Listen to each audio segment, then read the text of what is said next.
My name is Elle Ramel, and I'm the co-founder of Design Trust Chicago. My title is co-founder. I am based in Chicago, and I run an organization I founded called Design Trust Chicago.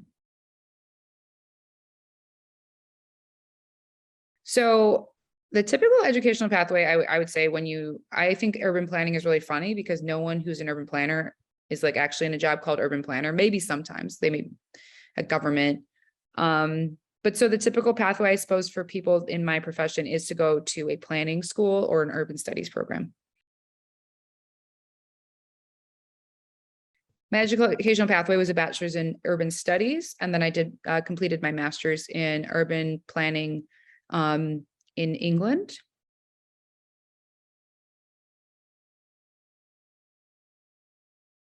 So classes I would recommend for this profession, I would recommend taking some finance courses, especially if you can around public finance or real estate finance. It really does come down to budgets. I would also take a statistics class because it is about like people using cities, people using roads. So those are two. The third would probably be a class on or two more classes. One is kind of on how government and how it works. And the fourth class would be around community engagement. So how to talk to communities, how to be involved in communities, how to listen.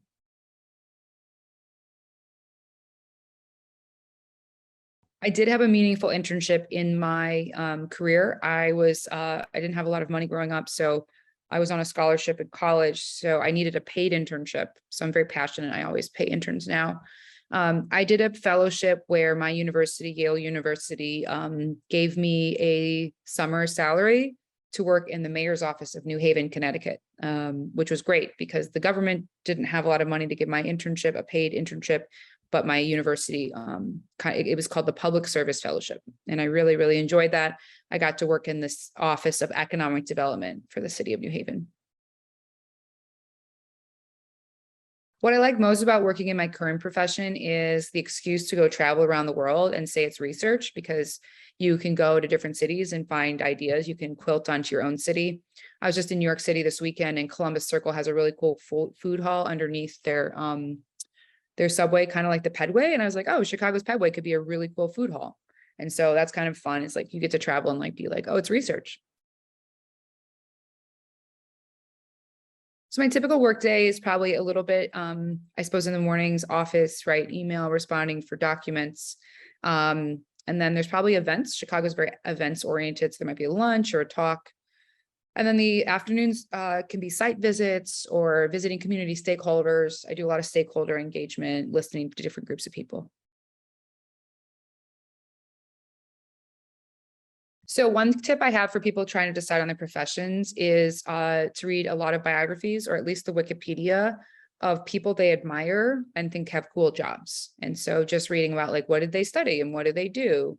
That's one. Two is to, I think before deciding on a career, trying to think about like, not just the title of the career, but like, what's the project or what are you trying to accomplish in the world? So if you want to be an urban planner, is it because you want to like design roads, you want to help with sustainability, like really just honing in on like, what are the things you'd be proud to accomplish?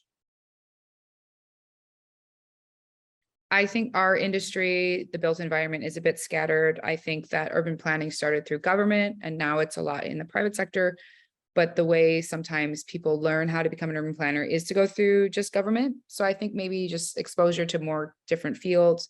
The other one is I think the application of finance. I think that a lot of my planning education didn't involve how to pay for projects as much as I'd like. And I think that would have been a really good part to add.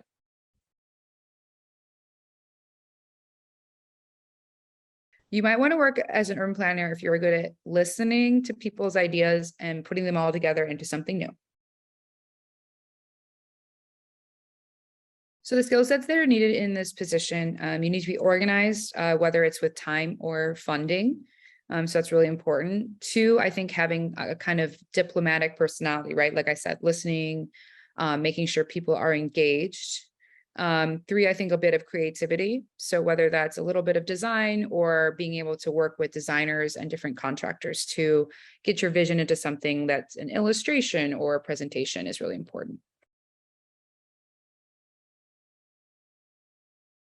Yeah, so one of the projects I'm most proud of is during COVID-19, in the height of the pandemic, a lot of the restaurants in Chicago were suffering from having to close their interiors, and they were asked to be outdoor dining, but a lot of restaurants had never done that before. So I worked with a couple of kind of community partners and the Illinois Restaurant Association to put together a group of architects. And that architects and I like led a hotline for restaurants asking questions about permits and streets and how does it work outside. And then we ended up developing a bilingual restaurant recovery guide. So how to do outdoor dining within, like, we took all the permitting process and we drew illustrations. So people could look through that and understand like how they could do outdoor dining. So I thought that was really something I'm really proud of.